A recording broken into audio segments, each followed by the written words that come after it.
करनी ये दुख हरनी, सुख करनी ये दुख हरनी, ये सुख करनी ये दुख हरनी, ये सुख करनी ये दुख हरनी। श्री मधुसूदन की आरती, पापियों को पाप से है तारती। श्री भागवत भगवान की है आरती, पापियों को पाप से है तारती। ये मधुर बोल जगपंथ खोल, सन्मार्ग दिखाने वाला, बिगड़ी को बनाने वाला।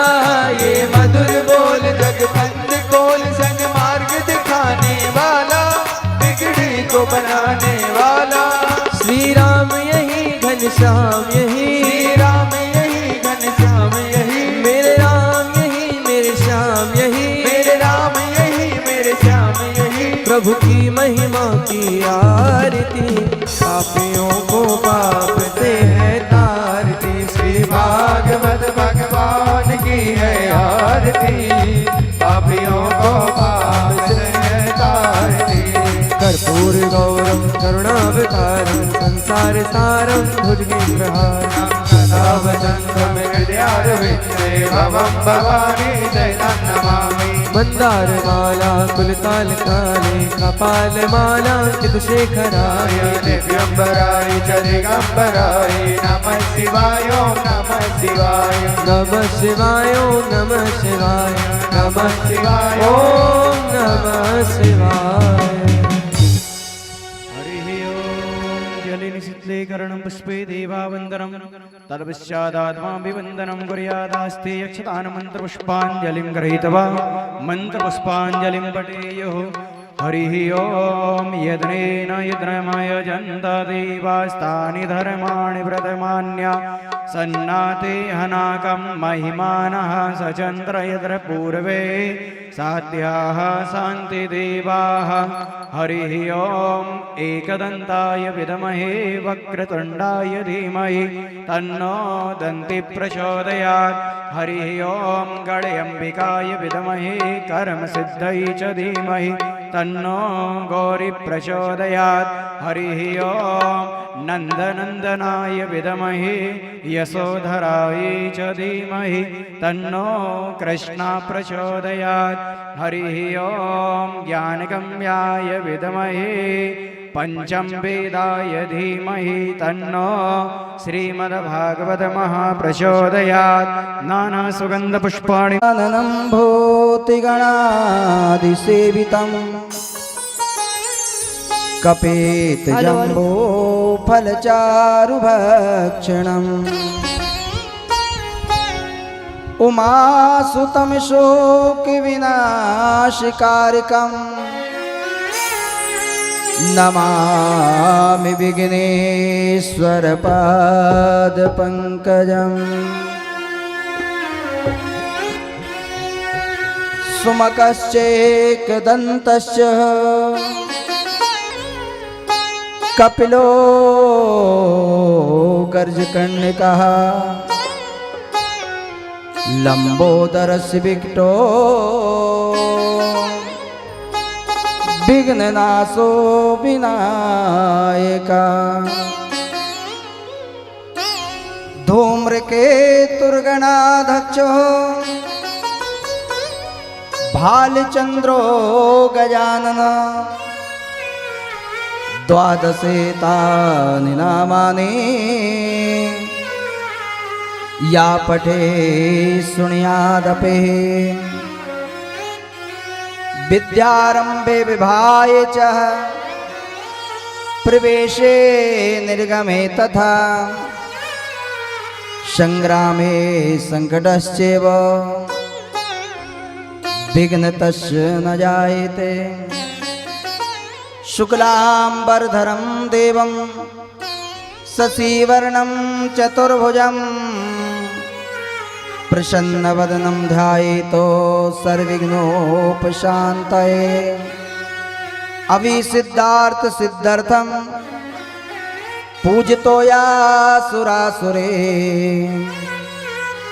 सर्वविघ्न हरतस्मै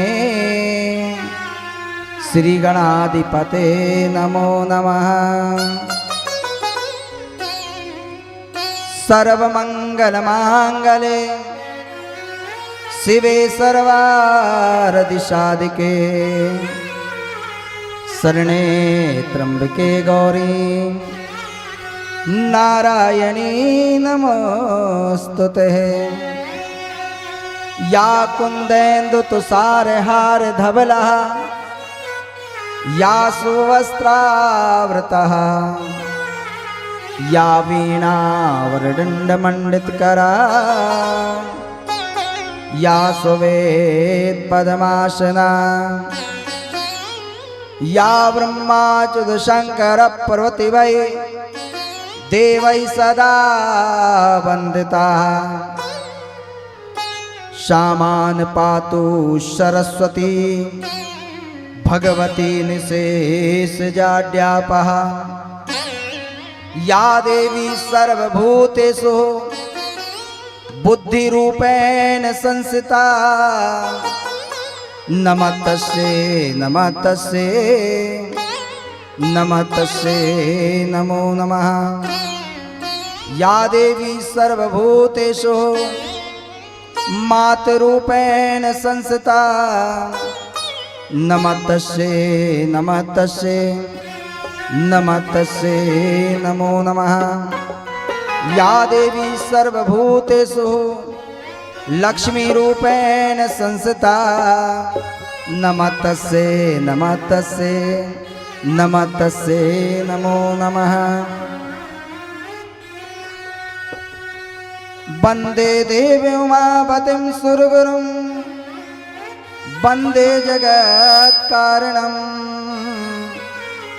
वंदे पन्नगभूषणं मृगधरं वंदे पशूनां पते वंदे शूरशशाङ्कवहननं वंदे मुकुन्दं प्रियं वंदे भक्तजनाश्रयं च वरदं वंदे शिव शंकरम्।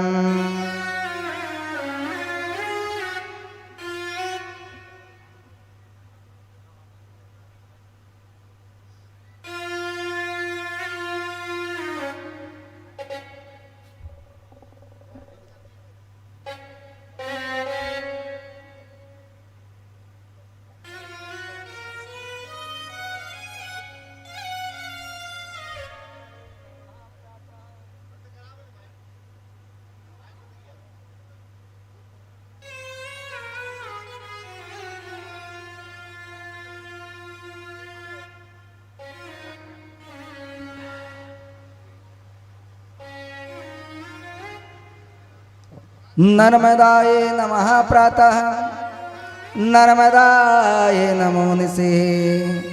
नमस्ते नर्मदे देवी त्राहि मां भवसागरा।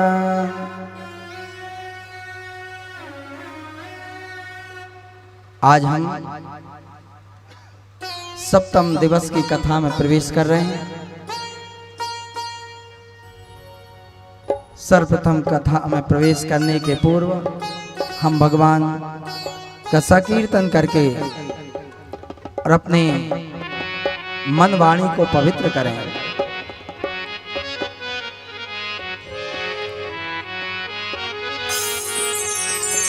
श्री राधे जय राधे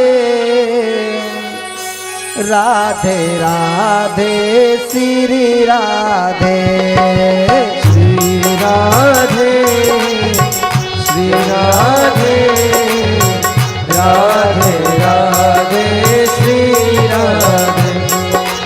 श्री राधे जय राधे राधे राधे श्री राधे। श्री राधे जय राधे राधे राधे श्री राधे। श्री राधे जय राधे राधे राधे श्री राधे।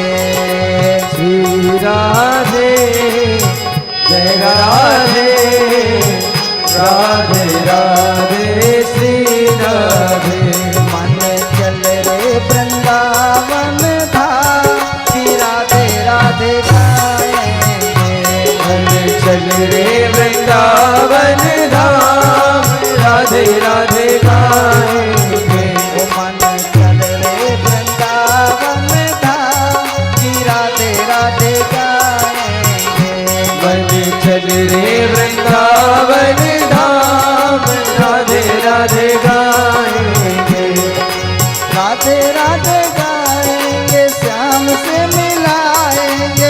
राधे राधे गाएंगे श्याम से मिलाएंगे, राधे राधे गाएंगे श्याम से मिलाएंगे, राधे राधे गाएंगे श्याम से मिलाएंगे। ओ तेरा जीवन सफल हो जाए, फिर राधे राधे गाएंगे, तेरा जीवन सफल हो जाए, राधे राधे गाएंगे। मन चल रे वृंदावन धाम, फिर राधे राधे गाएंगे, मन चल रे वृंदावन धाम, राधे राधे गाएंगे। हमारो मन राधे श्री राधे श्री राधे, हमारो मन राधे श्री राधे श्री राधे, हमारो मन राधे श्री राधे श्री राधे, हमारो मन राधे श्री राधे श्री राधे, हमारो मन राधे राधे राधे राधे राधे, हमारो मन राधे राधे राधे राधे राधे, हमारो मन राधे राधे राधे राधे राधे, हमारो मन राधे राधे राधे राधे राधे, हमारो मन राधे श्री राधे श्री राधे, हमारो मन राधे श्री राधे श्री राधे, हमारो धन राधे श्री राधे श्री राधे, हमारो मन राधे श्री राधे श्री राधे। जय राधे जय राधे, राधे राधे श्री राधे, जय राधे जय राधे, राधे राधे श्री राधे, जय राधे जय राधे, राधे राधे श्री राधे, जय राधे जय राधे, राधे राधे श्री राधे, राधे राधे श्री राधे, राधे राधे श्री राधे, राधे राधे श्री राधे, राधे राधे श्री राधे श्याम। बोलिए वृंदावन बिहारी लाल की जय। मंगलम भगवान विष्णु, मंगलम गरुड़ध्वजा, मंगलम पुंडरीकांचो, मंगलाय तनो हरि।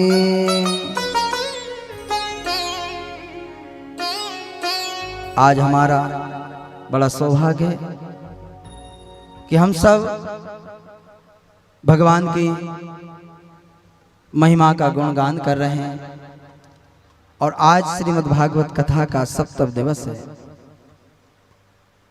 आज की कथा में भगवान की मोक्ष की कथा है।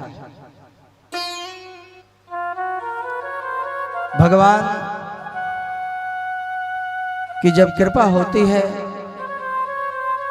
तभी भगवान पधारते हैं।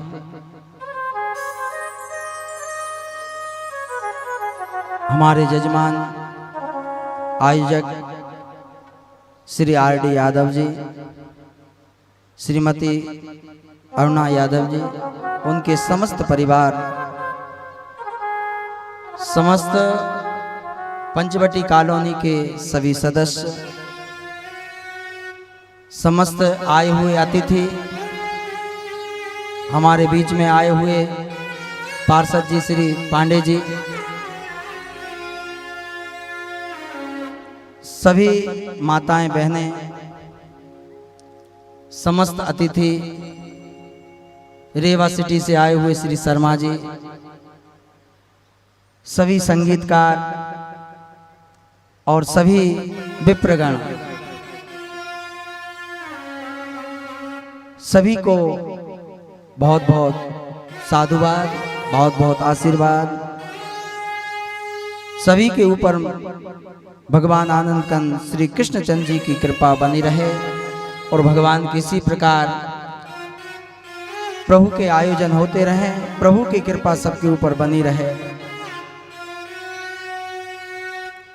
सुखदेव जी महाराज राजा परीक्षित से कह रहे हैं कि हे परीक्षित, रुक्मणी का विवाह श्री द्वारकानाथ जी के साथ हुआ और बड़ी धूमधाम के साथ भगवान का विवाह हुआ। रुक्मणी के भाई रुक्मी ने अपनी बहन रुक्मणी के लिए शिशुपाल से विवाह के लिए प्रस्ताव रखा था, परंतु मां भगवती रुक्मणी लक्ष्मी भगवान से प्रेम रखती थी। रुक्मणी जी ने भगवान को संदेश भेजा, भगवान ने उनकी पुकार को सुनी, भगवान बारात लेकर के आए, रथ लेकर के आए और रुक्मणी जी के साथ विवाह किया। भगवान का विवाह इस प्रकार सर्वप्रथम 8 पटरानियों के साथ हुआ। पहला रुक्मणी जी के साथ, दूसरा जाम्बती के साथ, तीसरा सत्यभामा के साथ, चौथा मित्रवंदा जी के साथ, पांचवा सत्या के साथ, छठवां लक्ष्मण के साथ, सातवां कालिंदी के साथ और 8वां भद्रा के साथ। ये 8 भगवान द्वारकानाथ जी की पटरानी थी, जिनके साथ भगवान ने विधि पूर्वक पाणी ग्रहण संस्कार किया। अब भौमासुर ने 16,100 कन्याओं को कैद किया और उनको कैद करके अपने बस में किया। जब भगवान द्वारकानाथ जी को मालूम पड़ा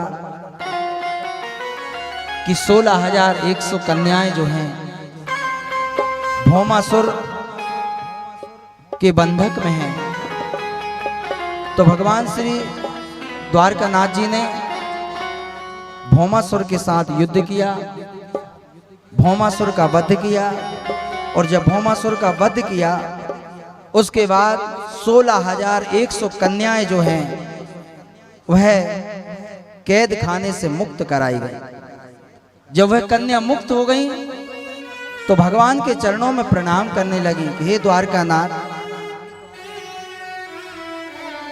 हमें भौमासुर ने कैद किया था, बंधक बनाया था, प्रभु अब हम कहां जाएं, क्या करें, हमारा कोई नहीं है, हमारे साथ कौन विवाह करेगा, क्योंकि दुनिया संसार जानता है कि भौमासुर ने हमको बंधक बना के रखा था, तो कौन सा राजा हमारे साथ विवाह करेगा। सभी कन्या ने भगवान से निवेदन किया और भगवान से कहा कि प्रभु हमारी यह इच्छा है कि हम सब आपके साथ विवाह करें।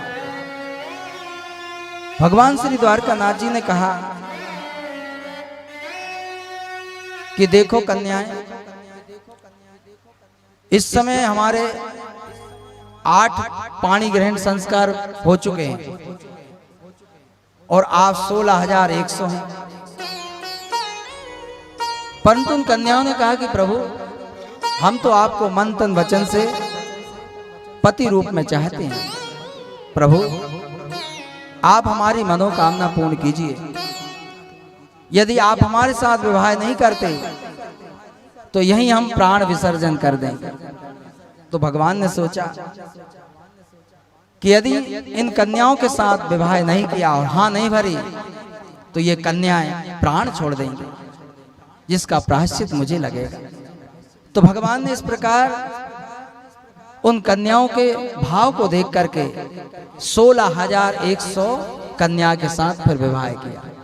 तो इस प्रकार भगवान के 16,108 विवाह हुए।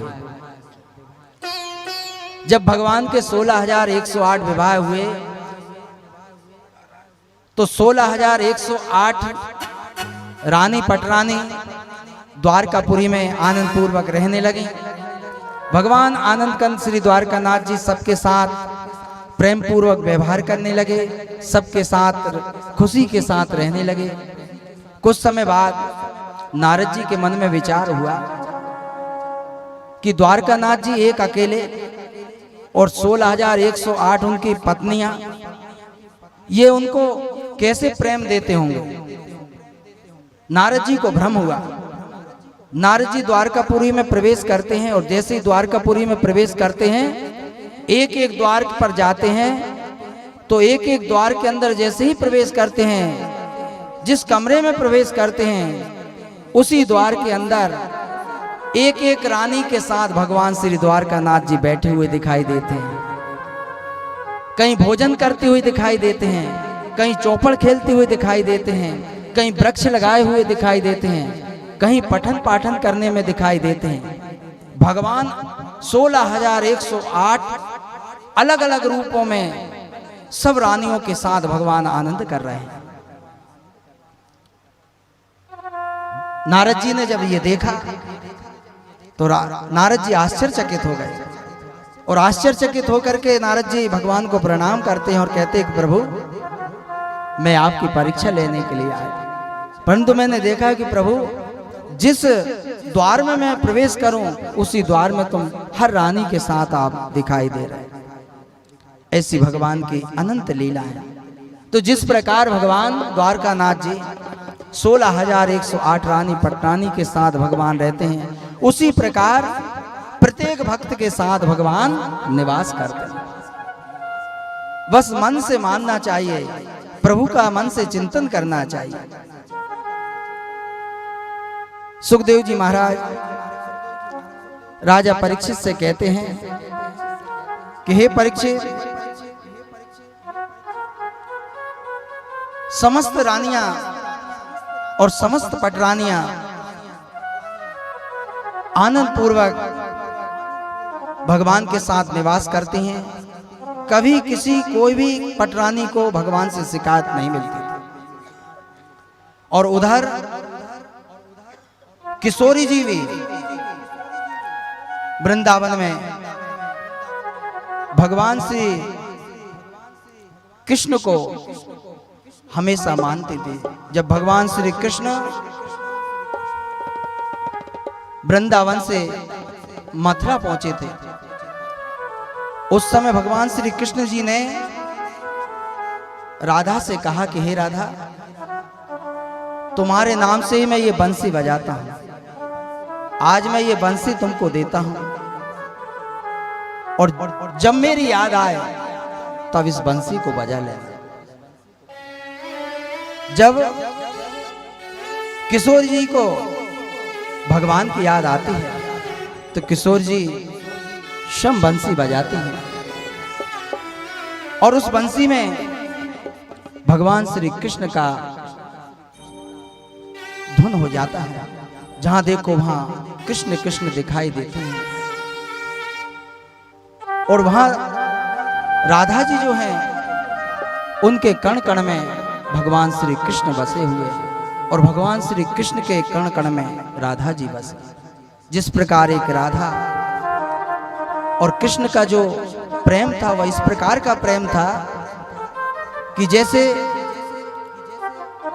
एक शरीर और आत्मा का प्रेम होता है।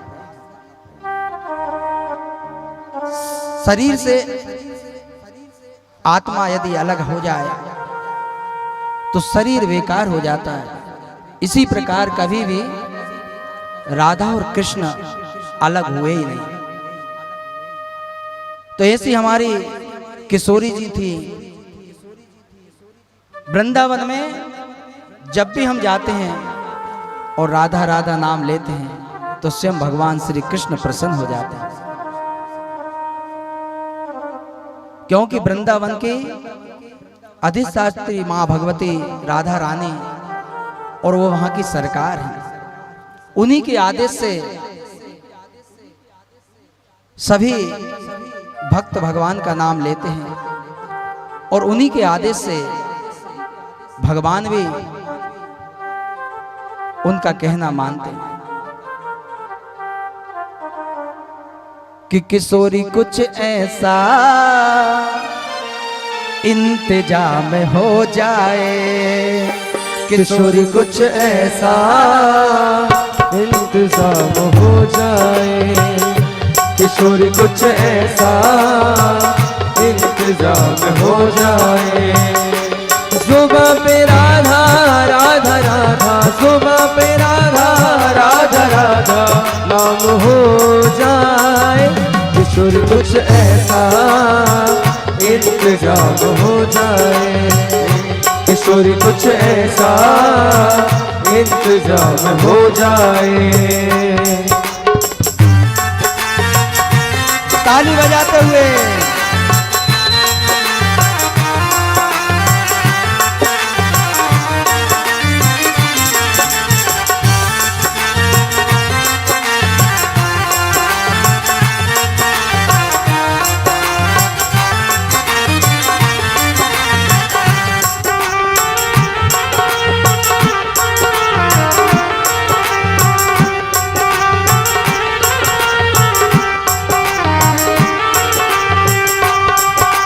जब गिरते हुए मैंने तेरा नाम लिया है, जब गिरते हुए मैंने तेरा नाम लिया है, जब गिरते हुए मैंने तेरा नाम लिया है, जब गिरते हुए मैंने तेरा नाम लिया है।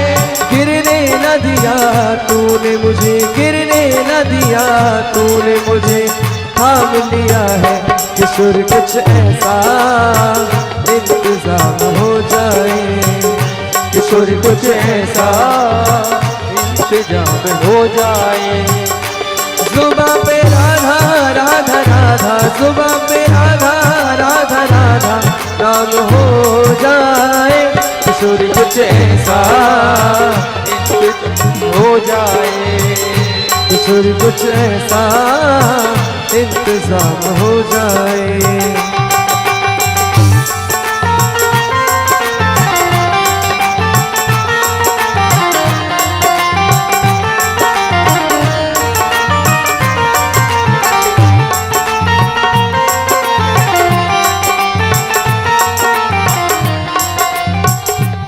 हमारे बीच में भारतीय जनता पार्टी के नेता श्री हंसराज जी एवं उनकी धर्मपत्नी निर्मला राय जी पधारे, उनको मंच पर सादर आमंत्रित। बहुत बहुत स्वागत।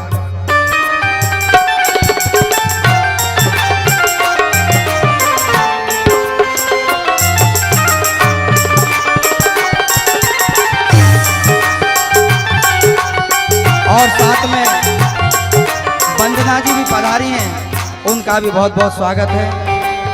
वो मंच पर आए, भगवान की पूजन करें।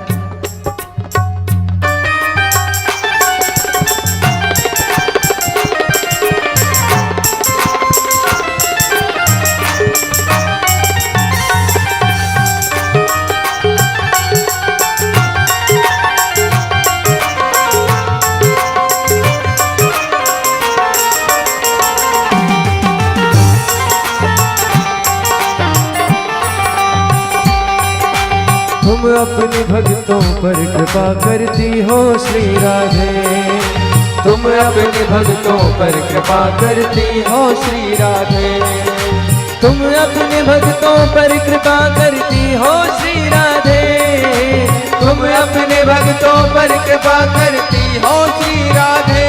तुम्हारे चरणों में मेरा, तुम्हारे चरणों में मेरा मकाम हो जाए, किशोर कुछ ऐसा इंतजाम हो जाए, किशोर कुछ ऐसा इंतजाम हो जाए, इंतजाम हो जाए, इंतजाम हो जाए, इंतजाम हो जाए, इंतजाम हो जाए, किशोर कुछ ऐसा इंतजाम हो जाए, किशोर कुछ ऐसा इंतजाम हो जाए। सुखदेव जी महाराज राजा परीक्षित से कह रहे हैं कि हे परीक्षित, अब मैं आपको ऐसे भक्ति की कथा सुनाऊंगा जिसको सुन करके आप आनंद विभोर हो जाओगे और आपके मन में भगवान के प्रति और जागरूकता उत्पन्न होगी। एक सुदामा नाम के भगवान श्री कृष्ण के बहुत बड़े भक्त थे। सुदामा जी का जीवन बड़े प्रेम के साथ चलता था। सुदामा जी बड़े सदाचारी ब्राह्मण थे, सत्यनिष्ठ ब्राह्मण थे। कभी जीवन में किसी भी चीज की उनको शिकायत नहीं थी। जितना भी उनको प्राप्त हो जाए सुदामा जी प्रेम से उसको स्वीकार करते थे। कभी कुछ नहीं मिलता था तो भी भगवान का नाम लेकर के प्रसन्न मन से रहते थे।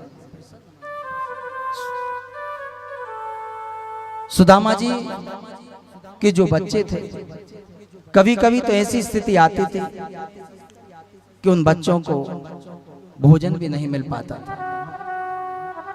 ऐसी दयनीय दशा देख करके सुदामा जी की पत्नी सुशीला एक बार सुदामा जी से कहती हैं कि हे स्वामी, मैंने सुना है कि आप द्वारकानाथ भगवान श्री कृष्ण के मित्र हो और जो भी द्वारकानाथ श्री कृष्ण के पास जाता है वह अपने मित्रों की मदद करता है। स्वामी, आप भी अपने मित्र के पास क्यों नहीं जाते? आप इतना परेशान क्यों हो रहे हो? सुदामा जी कहते हैं कि देवी, मैं यदि अपने मित्र के पास कुछ मांगने जाऊं तो कैसा लगेगा? जो कुछ है उसी में मेरी संतुष्टि है।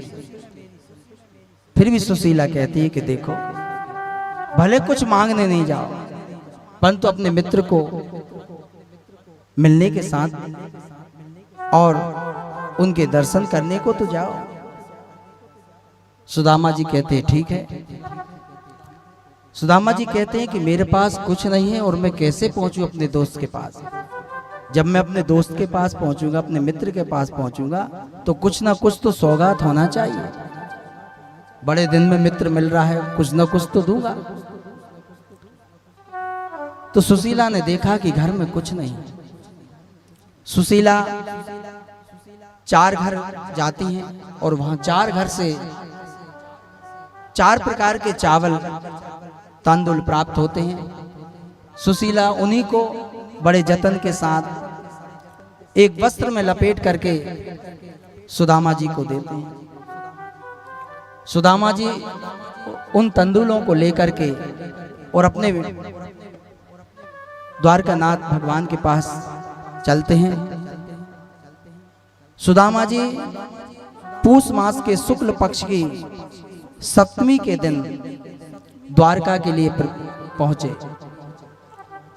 रास्ते में सुदामा जी चलते चलते बहुत थक गए। पैरों में कुछ पहना नहीं था, अनेक प्रकार के कांटे गड़ गए। फिर भी सुदामा जी भगवान का नाम लेते लेते आगे चले। अचानक सुदामा जी एक वृक्ष के नीचे बैठ जाते हैं, नींद आ जाती है। जब भगवान ने देखा कि मेरा परम प्रिय मित्र सुदामा आ रहे हैं तो भगवान ने गरुड़ जी को भेजा और कहा कि हे गरुड़, तुम जाकर के सुदामा को निद्रा में ही उठा करके और समुद्र के किनारे ला करके बिठा दो। जाना तो है परंतु मेरे पास कुछ नहीं, मैं दूंगा क्या? उतराई क्या दूंगा? तो भगवान कहते हैं कि तुम बैठो तो मैं उतराई नहीं लूंगा। सुदामा जी बैठ जाते हैं और भगवान उनको पार कराने लगते हैं। सुदामा जी कहते हैं कि हे केवट, मेरे पास उतराई नहीं है, मैं उतराई कैसे दूंगा? ये भी मेरा ऋण है। तो केवट के भगवान के रूप में जो केवट रहते वो कहते हैं कि जब त्रेता युग में श्री राम को भगवान ने आशीर्वाद दिया था और केवट ने भगवान श्री राम को गंगा पार कराया था। आज वही ऋण मैं तुम्हारा उतार रहा हूं। उस समय तुम केवट थे और मेरे चरण पखारे थे, और आपने उस समय मुझे उत्तराई के लिए सीता जी की अंगूठी दी, परंतु मैंने उसको स्वीकार नहीं की, मैंने उत्तराई नहीं ली। आज वह ऋण पूर्ण हो गया। उस समय केवट ने भगवान को गंगा पार कराया था, आज भगवान ने सुदामा जी को पार करा दिया। अब सुदामा जी पार हो जाते हैं। पार होकर के जैसे ही देखते हैं कि द्वारकापुरी दिखाई दे रही है, कुछ लोगों से सुदामा जी पूछते हैं कि भैया द्वारकापुरी कहाँ है? तो लोग बताते हैं कि देखो सामने जो भवन है वह द्वारकापुरी है, द्वारकानाथ जी वहीं निवास करते हैं। अब कुछ आगे और सुदामा जी चलते हैं, और जैसे ही पहुंचते हैं और द्वार पर रुकते हैं, और द्वारपाल से कहते हैं कि हे द्वारपाल, यहां पर मेरे कन्हैया निवास करते हैं, मेरे कृष्ण कन्हैया निवास करते हैं। तो द्वारपाल मन में सोचते हैं कि देखो ये गरीब जिसके वस्त्र तक फटे हुए हैं, हालत इतनी बिगड़ी हुई दिखाई दे रही है, और ये कृष्ण को अपना मित्र मानते हैं, द्वारकानाथ को अपना मित्र बना रहे हैं, ऐसे कैसे हो सकता है? फिर भगवान सुदामा जी फिर द्वारपाल से कहते हैं कि एक बार तुम अपने भगवान द्वारकानाथ से तो कहो कि तुम्हारा मित्र सुदामा तुमसे मिलने के लिए आया है। कि अरे द्वारपालो कन्हैया से कह दो, अरे द्वारपालो कन्हैया से कह दो कि मिलने सखावत करीब आ गया है, कि मिलने सखावत करीब आ गया है। अरे द्वारपालो कन्हैया से कह दो, अरे द्वारपालो कन्हैया से कह दो कि मिलने सखावत नसीब आ गया है, कि घर में सखावत नसीब आ गया है। हाँ भटकते भटकते न जाने कहाँ से, भटकते भटकते न जाने कहाँ से, तुम्हारे महल के करीब आ गया है, तुम्हारे महल के करीब आ गया है।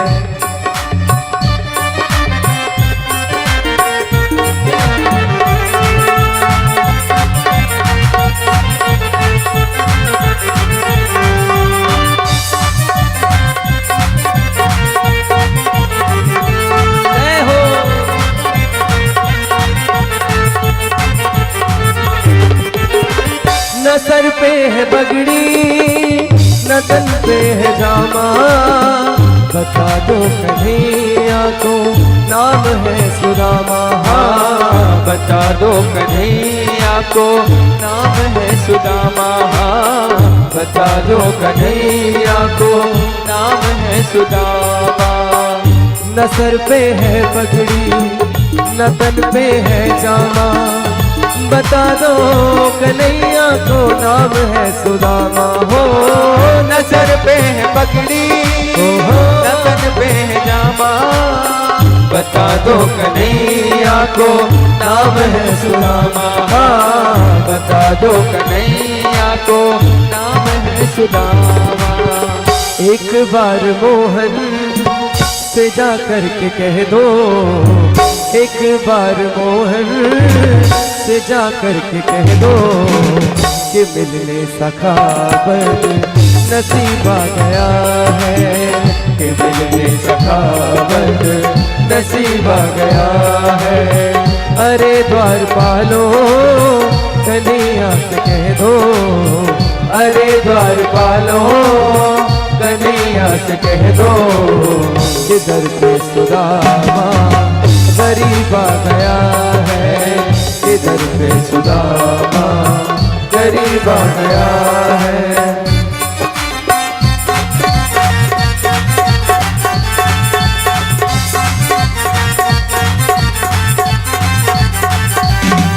कन्हैया से कह दो, अरे द्वारपालों कन्हैया से कह दो, किधर पे सुदामा गरीब आ गया है, किधर पे सुदामा गरीब आ गया है। हो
गरीब आ गया है। हमारे बीच श्री पार्षद जी पांडे जी को और उनकी धर्मपत्नी को यहाँ आमंत्रित करता हूँ, वे यहाँ आए और व्यास की गादी की पूजन करें। श्री कृष्ण गोविंद हरे मुरारी, हे नाथ नारायण वासुदेवा, श्री कृष्ण गोविंद हरे मुरारी, हे नाथ नारायण वासुदेवा, हे नाथ नारायण वासुदेवा, हे नाथ नारायण वासुदेवा, श्री कृष्ण गोविंद हरे मुरारी, हे नाथ नारायण वासुदेवा, श्री कृष्ण गोविंद हरे मुरारी, हे नाथ नारायण वासुदेवा। पित मात स्वामी सखा हमारे, पित मात स्वामी सखा हमारे, पित मात स्वामी सखा हमारे, पित मात स्वामी सखा हमारे, हे नाथ नारायण वासुदेवा, श्री कृष्ण गोविंद हरे मुरारी, हे नाथ नारायण वासुदेवा। पित मात स्वामी सखा हमारे, पित मात स्वामी सखा हमारे, पित मात स्वामी सखा हमारे, पित मात स्वामी सखा हमारे वासुदेवा, श्री कृष्ण गोविंद हरे मुरारी, हे नाथ नारायण वासुदेवा।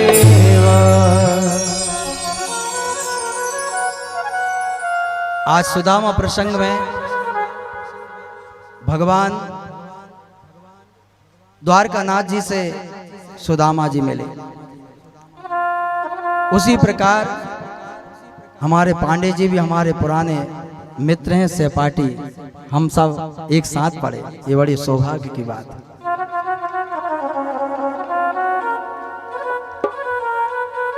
सुखदेव जी महाराज राजा परीक्षित से कह रहे हैं कि हे परीक्षित, जब सुदामा जी ने द्वारपालों से कहा कि हे द्वारपालों, तुम जाकर के संदेश भेजो और कहो कि हे द्वारकानाथ, तुम्हारा मित्र सुदामा तुमसे मिलने के लिए आया। अब एक द्वारपाल भगवान श्री द्वारकानाथ जी के पास पहुंचते हैं और कहते हैं कि भगवान आपको प्रणाम, प्रभु एक संदेश लेकर के आया। भगवान ने कहा सुनाइए। प्रभु, एक कोई सुदामा नाम का ब्राह्मण आया और वह आपसे मिलना चाहता। जैसे ही भगवान ने सुदामा नाम सुना, उसी समय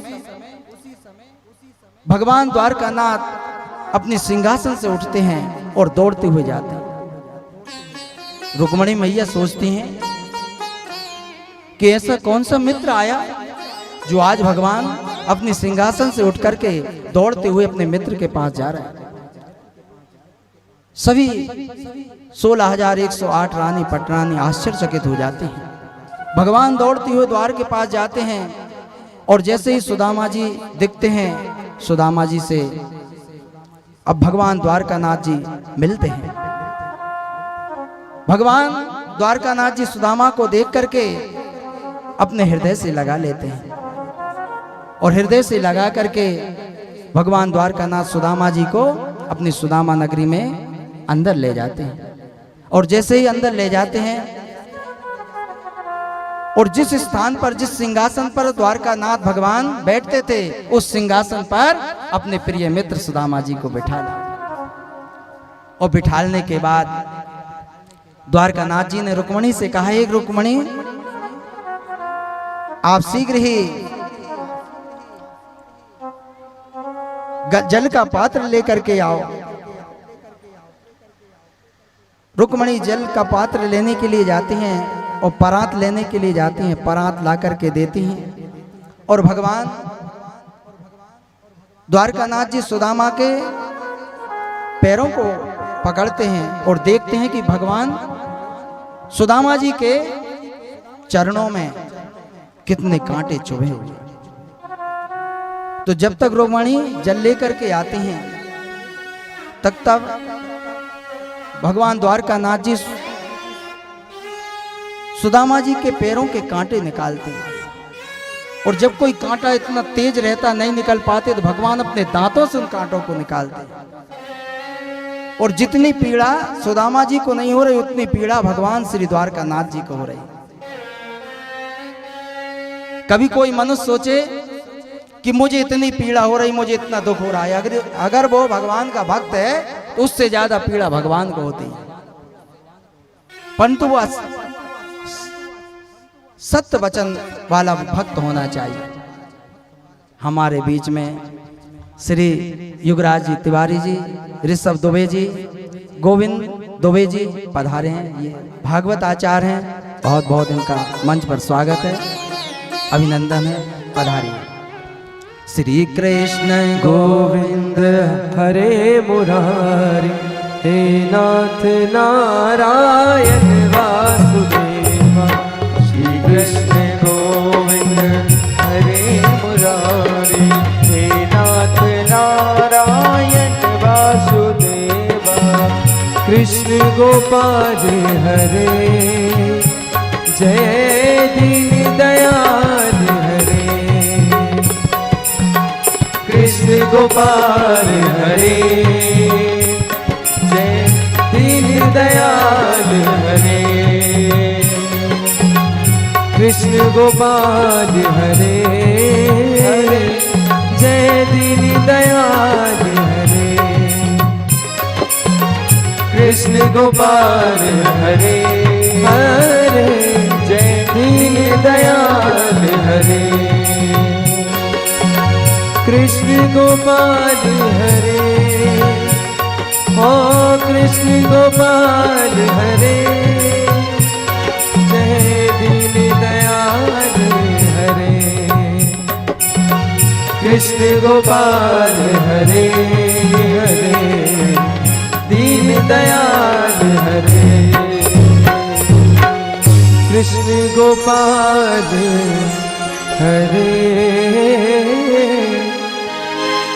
जय दीन दयाल हरे। जब भगवान द्वारकानाथ जी ने सुदामा जी के चरणों को पकड़े और उन कांटों को देखे और सुदामा जी की उस कष्ट को देखा और सुदामा जी की उस दीन दशा को देखा तो भगवान के आंसू निकलने लगे। द्वारकानाथ जी के आंसू निकलने लगे और द्वारकानाथ जी ने अपने आंसुओं से ही भगवान ने सुदामा जी के चरणों को धो दिया। सुदामा जी भगवान से कह रहे हैं कि अरे ये क्या कर रहे हो, हे मित्र, तुम मेरे पैरों को क्यों पकड़ रहे हो, तुम इतने दुखी क्यों हो रहे हो। तो भगवान द्वारकानाथ कहते हैं कि हे मित्र, तुमको इतना कष्ट हुआ, इतना दुख हुआ, उसके बाद भी तुम्हें मेरी याद नहीं आई, मेरे पास नहीं आए। तो सुदामा जी कहते हैं कि भगवान, हे मित्र, तुम्हारी याद तो हृदय में बसी हुई है, आप तो मेरे हृदय में हो प्रभु, आपसे मैं कभी अलग हुआ ही नहीं, आपका हमेशा मैं आपका चिंतन करता हूं। सुदामा जी इस प्रकार दीन दशा देख करके भगवान दुखी हो लगे कि देख सुदामा की दीन दशा, कि देख सुदामा की दीन दशा, करुणा करके करुणा निधि रोए, पानी पर हाथ को हाथ छुओ नहीं, नैनन के जल सो पग धोए, पानी पर हाथ को हाथ छुओ नहीं, नैनन के जल सो पग धोए, नैनन के जल सो पग धोए। भगवान ने अपने आंखों के आंसुओं से ही सुदामा जी के चरणों को धो दिए। इतने में रुक्मणी जल लेकर के आती हैं, रुक्मणी जल डालती हैं, भगवान अपने हाथों से सुदामा जी के चरणों को धोते हैं। तो देखिए भगवान द्वारकानाथ ने ब्राह्मण का कितना सत्कार किया। नमो ब्राह्मण देवाय गौ ब्राह्मण हिताय चा, जगद्दिताय कृष्णाय गोविंदाय नमो नमः। भगवान तक ने ब्राह्मण का आदर किया, सत्कार किया। ब्राह्मण सर्वोपरि होता है, कभी जीवन में ब्राह्मण का अपमान नहीं करना चाहिए, ब्राह्मण का सत्कार करना चाहिए, क्योंकि ब्राह्मण का आदर सत्कार करके ना जाने कौन सा आशीर्वाद आपको प्राप्त हो जाए। इसलिए जीवन काल में जहां तक हो सके ब्राह्मण का आदर करो, सत्कार करो। आज त्रिलोकीनाथ, देवों के देव भगवान द्वारकानाथ ब्राह्मण सुदामा जी के चरणों को धो रहे हैं। अपने हाथों से चरणों को धो रहे हैं, धोने के बाद उनके चरणों को पोंछ रहे हैं। फिर द्वारकानाथ भगवान ने सुदामा जी से पूछा कि हे सुदामा, ये बताइए कि तुम्हारा विवाह हुआ कि नहीं। तो सुदामा जी ने कहा कि हाँ, मेरा विवाह है, बच्चे हैं। सुदामा जी ने कहा कि आपका भी विवाह हो गया। तो भगवान ने कहा द्वारकानाथ ने कि हाँ, मेरा भी विवाह हो गया। तो देखा तो सुदामा जी 16,108 रानी पटरानी को देख रहे हैं। अब सुदामा जी को नहीं मालूम कि ये सब भगवान की ही पटरानी है, भगवान की ही पत्नियां हैं। सुदामा जी पूछते ये सब कौन है। तो द्वारकानाथ कहते ये सब तुम्हारी भाभियां हैं, अब इन सबको आशीर्वाद प्रदान करो। तो सुदामा जी के पास सभी रानी पटरानी एक के बाद एक आती हैं और सुदामा जी सबको अखंड सौभाग्यवती भाव, अखंड सौभाग्यवती भाव। ऐसा बोलते बोलते अब 16,108 बार बोलने देना।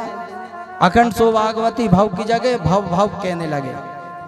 फिर तो सुदामा जी थक गए और सुदामा जी कहते कि अच्छा ऐसा करो,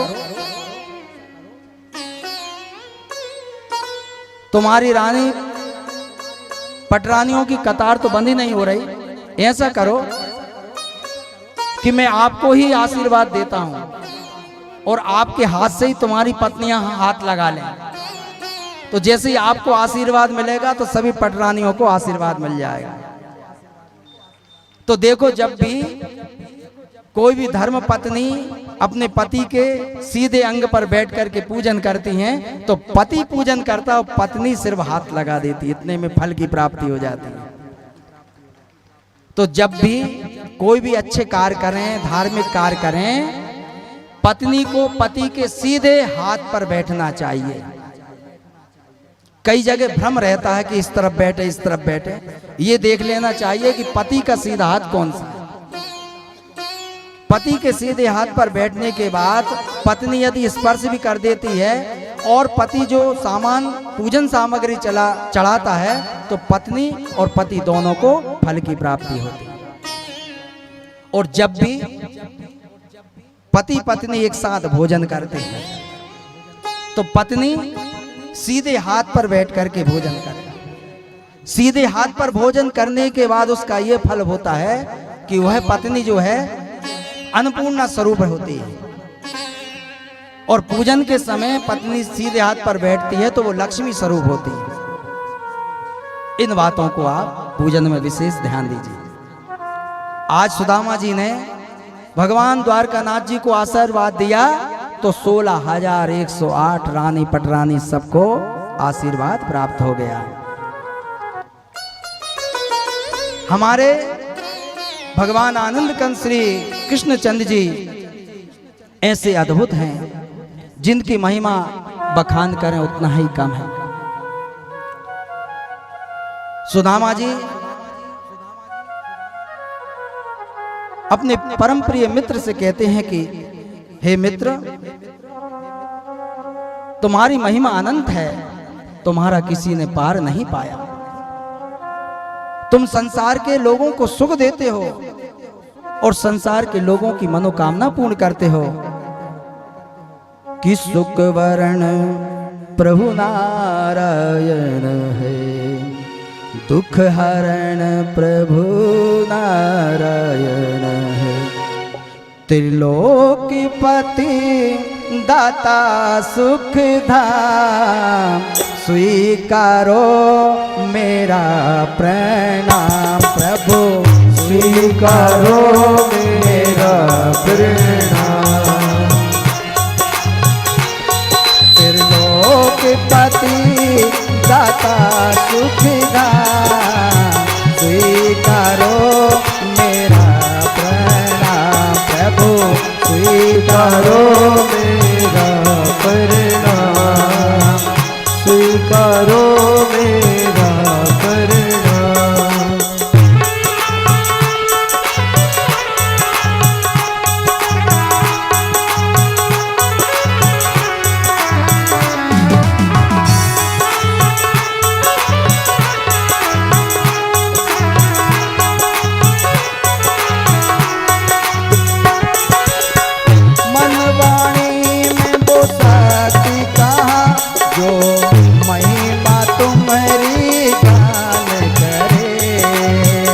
मनवाणी में वो शक्ति कहाँ जो तुम्हारी महिमा गान करे।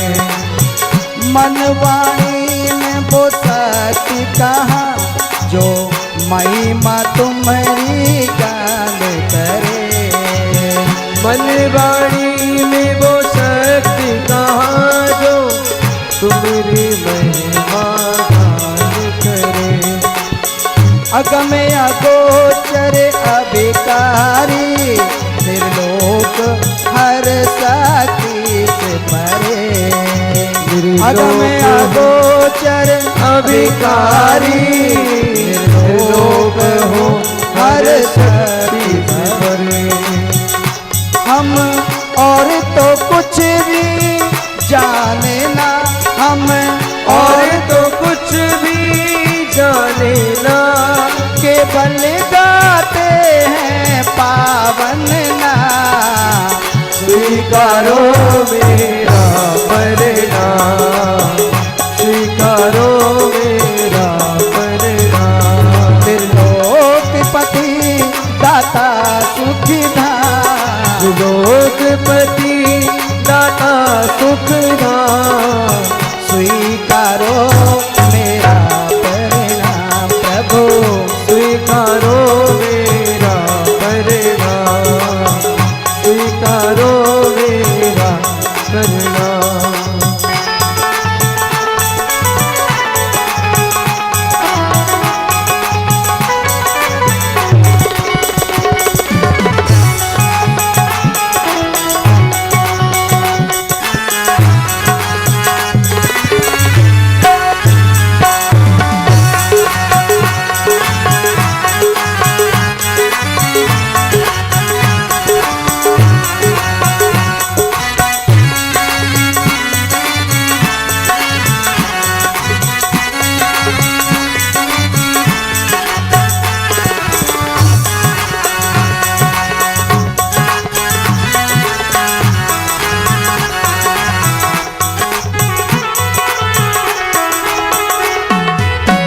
आदि मध्य और अंत तुम्ही, और तुम ही आत्म आधार हो।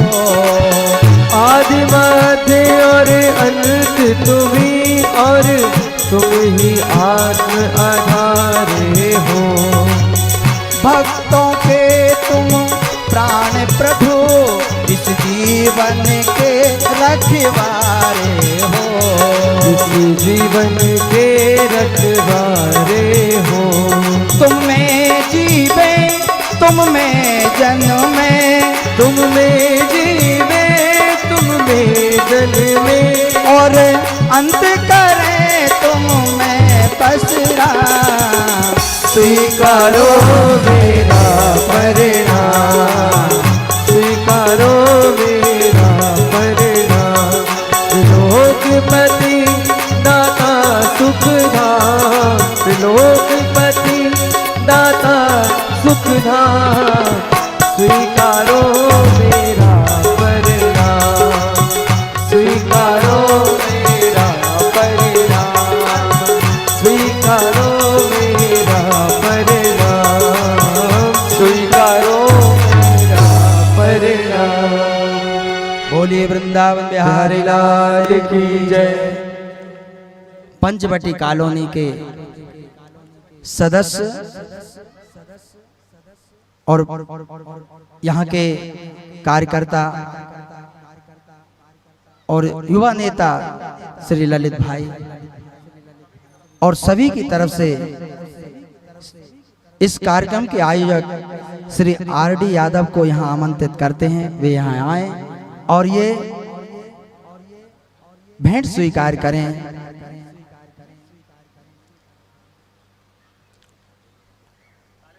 चरण कमल का ध्यान धरो और प्राण करें सुमिरन तेरा, और प्राण करे सुमिरन तेरा। चरण कमल का ध्यान करो और प्राण करें सुमिरन तेरा, और प्राण करे सुमिरन तेरा। ओ दीना से दीनानाथ प्रभु, भव बंधन काटो हरि मेरा, भव बंधन काटो हरि मेरा। शरणागत के घनश्याम हरि, शरणागत के घनश्याम हरि, शरणागत के घनश्याम हरि, शरणागत के घनश्याम हरि। हे नाथ मुझे लेना तुम था, स्वीकारो मेरा परिणाम, स्वीकारो मेरा परिणाम। दिलों की दाता सुखधाम, दिलों की सुख धाम, स्वीकारो मेरा परिणाम, स्वीकारो मेरा परिणाम, स्वीकारो मेरा परिणाम। इस प्रकार अंतरात्मा से सुदामा जी ने भी भगवान को नमन किया कि प्रभु आप द्वारकानाथ हैं। अब भगवान द्वारकानाथ जी ने सुदामा जी से कहा कि हे सुदामा, अब इन वस्त्रों को बदल लो और अच्छे वस्त्र पहनो। तो भगवान सुदामा जी को अच्छे नए वस्त्र आभूषण पहनाए। आभूषण वस्त्र पहनाने के बाद सुदामा जी ने कहा कि अब मुझे चलना चाहिए। तो द्वारकानाथ जी ने कहा कि अभी ऐसे कैसे चलना चाहिए, अभी तो आप भोजन करेंगे। तो द्वारकानाथ जी ने 56 प्रकार के भोग सुदामा जी के सामने रखे और सुदामा जी से कहा कि आप भोजन ग्रहण करें। अब दोनों मित्र भोजन के लिए बैठ जाते हैं, सुदामा जी और भगवान द्वारकानाथ। और जैसे ही सुदामा जी एक कौर लेकर के मुंह की तरफ ही लेते हैं और उसी समय सुदामा जी को अपनी पत्नी की और अपने बच्चों की याद आ जाती है कि मुझे यहाँ आए हुए कितना समय व्यतीत हो गया और आज मेरे बच्चे भूखे होंगे, पत्नी भूखी होगी। तो द्वारकानाथ जी के सामने तो सुदामा जी ने कुछ नहीं कहा, परंतु अंतर आत्मा में उनके मन के अंदर बड़ा दुख हुआ कि देखो मेरे सामने तो 56 भोग रखे हैं, परंतु परिवार के लिए एक एक दिन का भोजन बड़ा मुश्किल का होता है। सुदामा जी ने वह जो कौर खाने वाले थे वह थाली में रख दिया। द्वारकानाथ जी ने देखा और कहा कि हे सुदामा, आप भोजन क्यों नहीं करते? सुदामा की आंखों में आंसू आने लगते। सुदामा जी कहते हैं कि आज बहुत दिनों के बाद अपना मित्र मिला, इसलिए मेरे आंखों में आंसू आ गए। सुदामा ने यह नहीं कहा कि मेरे बच्चों की दुर्दशा हो रही है इसलिए मेरे आंखों से आंसू आ रहे हैं, परंतु भगवान घट घट के वासी हैं, भगवान द्वारकानाथ सब समझ रहे हैं। द्वारकानाथ ने अपने हाथों से सुदामा जी को भोजन कराया और कहा सुदामा अब चिंता ना करो, अब वह बुरा समय खत्म हो गया। जब भगवान से भक्त मिलता है तो उसके अनेक कष्ट दूर हो जाते हैं। हमारे बीच में श्री आचार्यगण पधारे हैं, उनका बहुत बहुत स्वागत, आशीर्वाद, अभिनंदन।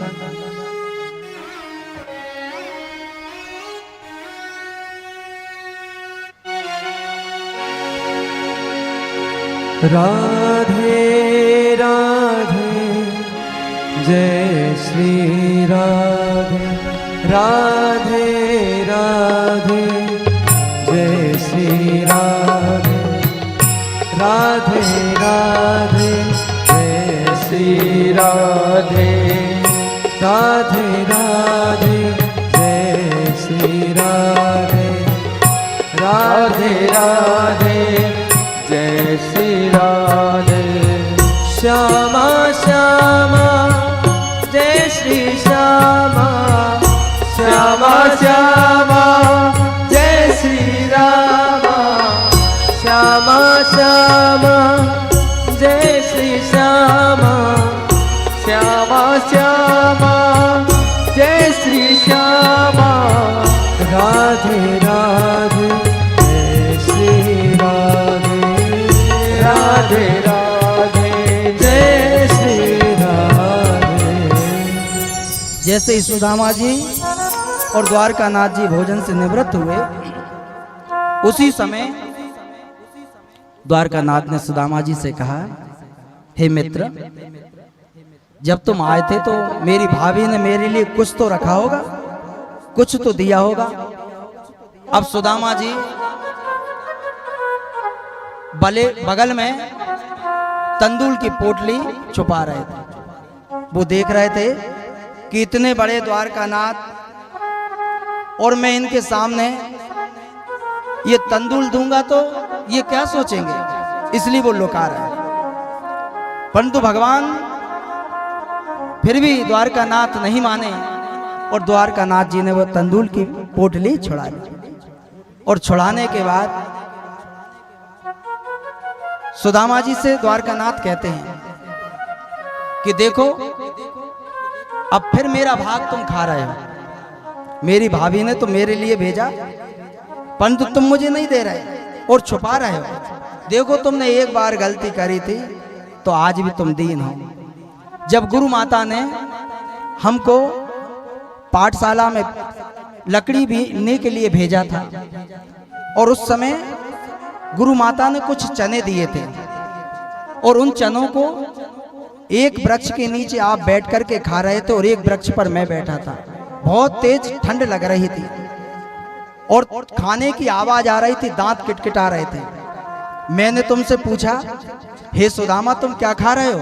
तो तुम बोलते थे कि ठंड में दांत किटकिटा रहे हैं। उस समय तुम चना खाते रहे और मुझे नहीं दिए, जिसके कारण तुम आज भी गरीब हो। किसी का भाग यदि कोई खाता है तो वह गरीब होता है, इसलिए जीवन में किसी का भाग नहीं खाना चाहिए। तो देखिए उन चनों में भी बड़ा रहस्य था।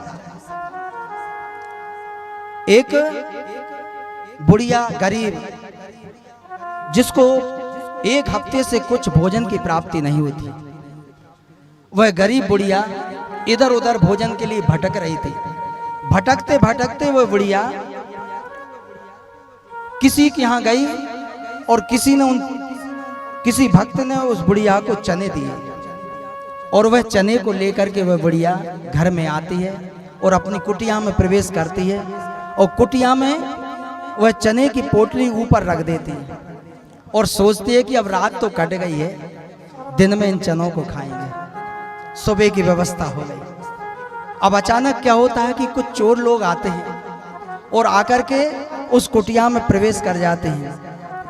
वृद्ध माता की नींद लगी रहती, वृद्ध माता को नहीं मालूम कि चोर आए हैं और वह पोटली को वो देखते हैं चोर, तो सोचते हैं कि इसमें कुछ कीमती सामान रखा है, हो सकता है सोने या चांदी की कुछ चीजें रखी हो। तो वह चोर उस पोटली को लेकर के भागते हैं और भागते हैं।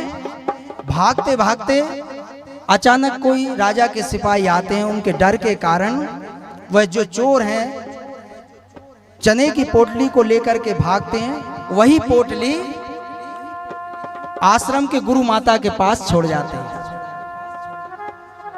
और जब वृद्ध माता देखती है कि मेरी पोटली कहाँ गई, चने की पोटली कहाँ गई, बड़ी दुखी होती है, करुणा आवाज में रोती है और कहती है कि देखो मैंने एक हफ्ते से कुछ नहीं खाया और आज मुझे कुछ यदि प्राप्त हुआ है तो वो भी कोई चोर चुरा कर ले गए। तो बुढ़िया की मन की आत्मा से श्राप निकलती है कि जो भी उस चने को खाएगा वह गरीब हो जाएगा, दीन हो जाएगा। सुदामा जी बड़े अंतर्यामी थे। सुदामा जी को इतना ज्ञान था कि सुदामा जी को मालूम था कि ये चने हैं, ये श्रापित चने हैं।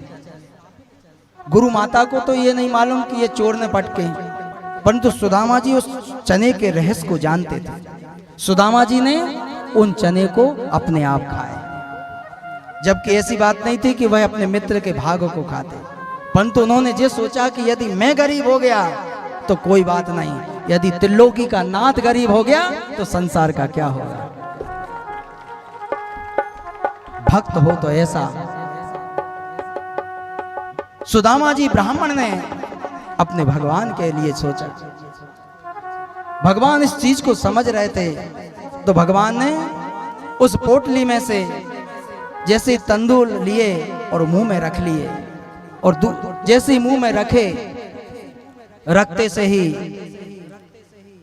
सुदामा जी की नगरी जगमगा उठी और दूसरी जैसी पोटली में से उन्होंने तंदूल खाया तो सुदामा अनेक प्रकार के धन धान से परिपूर्ण हो गए। और सुदामा जी ने जैसे ही तीसरी मुट्ठी पाने लगे तो रुक्मणी जी ने रोक दिया कि प्रभु संसार में सब कुछ तो दे दिया, अगर तीसरी मुट्ठी आप खा लेंगे तो आज मुझे भी खो देंगे, लक्ष्मी ही चली जाएगी, तो प्रभु मुझे तो रहने दो। तो वो तीसरी जो मुट्ठी थी श्री द्वारकानाथ ने 16,108 रानी पटरानी को बांट दी कि ये आशीर्वाद है, ग्रहण करो, ब्राह्मण के प्रसाद का ग्रहण करो। इसलिए कभी भी हम मंदिर जाते हैं, पूजन पाठ करते हैं तो ब्राह्मण के सामने हाथ करते हैं कि ब्राह्मण के हाथ के द्वारा जल, ब्राह्मण के हाथ के द्वारा प्रसाद पाते हैं तो वह प्रसाद जो है अमृत स्वरूप हो जाता है, आशीर्वाद स्वरूप हो जाता है। ऐसे तो स्वयं अपन प्रसाद चढ़ा करके खा सकते, परंतु हम ब्राह्मण के हाथ से लेने से वह प्रसाद और वह चरणामृत अमृत के रूप में हो जाता है। आज सुदामा जी के हाथ का भगवान द्वारकानाथ जी ने पाया और समस्त 16,108 रानी पटरानी ने पाया। अब द्वारकानाथ जी सुदामा जी से कहते हैं कि हे सुदामा, अब मुझे कुछ बताओ, मेरे लिए क्या करना है। सुदामा जी कहते हैं कि हे मित्र, मैं आपसे प्रसन्न हूं और अब मैं घर जाना चाहता हूं। तो जब सुदामा जी घर जाने लगे तो द्वारकानाथ जी ने सोचा कि इनको इतने अच्छे वस्त्र पहनाए हैं, यदि ये जंगल के रास्ते से जाएंगे तो इनको कोई लूट लेगा। तो भगवान ने कहा, हे सुदामा, तुम इन वस्त्रों को यहीं उतार दो और अपने वस्त्र पहन करके जाओ। उनको समझाते हैं और कहते हैं, हे यदुवंशियों, तुम ज्यादा घमंड ना करो, उत्पात ना मचाओ। परंतु वह यदुवंशी लोग आपस में ही लड़ने लगे, टकराने तक 12 स्कंदों में 18,000 श्लोकों में श्रीमद् भागवत कथा में समाहित हो जाऊंगा। तुम ये नहीं सोचना कि मैं गौधाम चला गया हूं तो मैं इधर नहीं हूं, मैं भागवत में समा जाऊंगा। और जो भी मनुष्य श्रीमद् भागवत कथा को कराएगा, जो भी मनुष्य श्रीमद् भागवत कथा को सुनेगा और जो भी मनुष्य श्रीमद् भागवत कथा के दर्शन को करेगा और जो भी मनुष्य श्रीमद् भागवत कथा की पूजन करेगा, समझो मेरे साक्षात दर्शन प्राप्त होंगे। उद्धव जी को भगवान श्री कृष्ण ने यह ज्ञान दिया और कहा कि हे उद्धव, तुम अपने आप में ये मत सोचो कि मैं तुमसे अलग हूं। और भगवान उसी समय श्रीमद् भागवत कथा में समाते हैं। और भगवान जब विश्राम करते हैं और उस विश्राम करते समय एक जरा नाम का शिकारी था, उसने दूर से ही देखा कि कोई हिरण की आंख चमक रही है। उस समय भगवान के चरणों में शंकर चक्र गदा पद्म थे। शंकर चक्र गदा पद्म को देख करके उस बहेलिया शिकारी ने सोचा कि ये हिरण की आंख है और दूर से ही बाण छोड़ा और वह बाण जाकर के भगवान श्री कृष्ण के चरणों में जाकर के लग गया। और भगवान श्री कृष्ण के चरणों में जाकर के लगा और जैसे ही लगा उसी समय वह बहेली आ जाता है। आकर के देखता है तो भगवान के दर्शन होते और कहता, भगवान मुझसे गलती हो गई। तो भगवान कहते हैं कि तुम दुख मत करो, मेरी प्रेरणा से ही ये सब हुआ है। क्योंकि जिस समय जब तुम बाली थे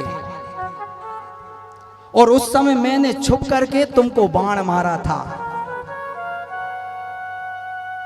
तब तुमने कहा था मैं बाली सुग्रीव प्यारा, मोए नाथ किस कारण मारा। मैंने तुमको छुप करके मारा, वो ऋण था। आज तुमने छुप करके मुझे मार दिया, बराबर हिसाब हो गया। भगवान किसी भक्त का ऋण नहीं लेते। भगवान को हम देते हैं, कुछ भी करते हैं तो उसका कई गुणों लाखों गुना भगवान हमको समर्पित कर देता है। एक बार दे करके तो देखो, एक बार बढ़ करके देखो, एक बीता आगे पहुंचोगे, भगवान आपके आगे 1.25 हाथ आगे पहुंच जाएगा। विश्वास करके तो देखो। भगवान कहता है कि मुझे संपूर्ण रूप से समर्पित करके तो देखो। जिस दिन तुम समर्पित हो जाओगे उस दिन भगवान में लीन हो जाओगे। सुखदेव जी महाराज राजा परीक्षित से कहते हैं कि हे परीक्षित, जब भगवान गौधाम चले गए तो सुखदेव जी महाराज राजा परीक्षित से कहते हैं कि हे परीक्षित, जब भगवान ही गौ लोक चले गए अब हम क्या कर सकते हैं। हे परीक्षित, यदि तुम्हारे मन में कुछ और भी विचार उत्पन्न हो रहे हैं तो पूछ सकते हो। परीक्षित जी कहते हैं कि प्रभु, आपने इन 7 दिनों तक मुझे वो ज्ञान गंगा अमृत पिलाया है जिसको पी करके मैं अमर हो गया। सुखदेव जी महाराज परीक्षित से कहते हैं कि हे परीक्षित, तुमने ऐसा अमृत पिया है तो तुम अजर अमर अटल हो गए हो। जब तक श्रीमद् भागवत कथा का जो वाचन करेगा और जो श्रवण करेगा तुम्हारा नाम लेगा, तुम अमर हो गए हो। सुखदेव जी महाराज अपने भगवान के ध्यान में लग गए। राजा परीक्षित ने अपने गुरु को प्रणाम किया, गुरुदेव की पूजा की। गुरुदेव वहां से चल दिए। जब तक गुरुदेव बैठे रहे तब तक राजा परीक्षित का कुछ नहीं हुआ। जब गुरुदेव वहां से हटे तो तक्षक नाग राजा परीक्षित को डसने के लिए चला, और जैसे ही चला तो रास्ते में उन्हें एक कश्यप ऋषि मिले। कश्यप ऋषि से तक्षक नाग ने पूछा कि आप कहां जा रहे हैं। तो कश्यप ऋषि ने कहा कि मैं इस समय राजा परीक्षित के यहां दरबार में पहुंच रहा हूं और तक्षक नाग राजा परीक्षित को डसेगा, और जैसे ही परीक्षित को डसेगा मैं उसका विष उतार दूंगा। तक्षक नाग भी ब्राह्मण बना हुआ सुन रहा था। तो तक्षक नाग ने कश्यप ऋषि से कहा कि अच्छा, मैं तुम्हारी परीक्षा लेता हूं। देखो, इस वृक्ष के ऊपर एक व्यक्ति चढ़ा हुआ है और ये हरा भरा वृक्ष है। देखो, मैं अभी इसको डसता हूं। जैसे तक्षक नाग ने डसा, पूरा पूरा वृक्ष जो है वह काला पड़ गया, और उसके ऊपर जो व्यक्ति बैठा था झाड़ के ऊपर वह भी काला हो गया,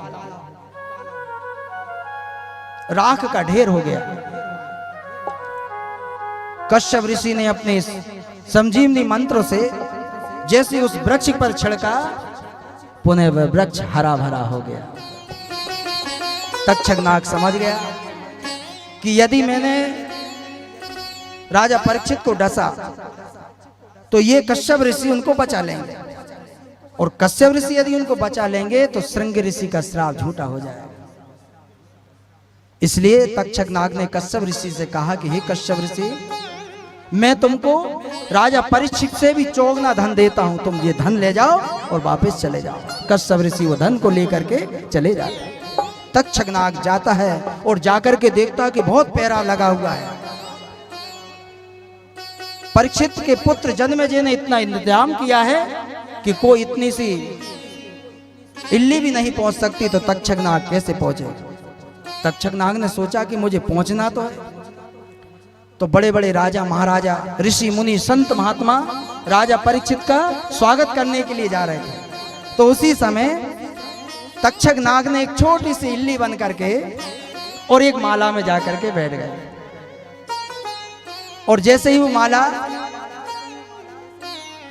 ऋषि मुनि संत महात्माओं ने राजा परीक्षित को पहनाने लगे, उसी समय परीक्षित समझ गए कि अब तक्षक नाग मुझे डसने वाला है, क्योंकि उन 7 दिनों में राजा परीक्षित को संपूर्ण ज्ञान हो गया था। तो वे जान गया कि अब मेरी मृत्यु आने वाली है, अब तक्षक नाग आ चुका है।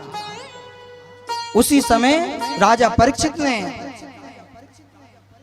अपना भगवान का नाम लेकर के और इस शरीर से आत्मा को निकाल करके परमात्मा में लीन कर दी। जीते जी आत्मा को परमात्मा में लीन कर दी।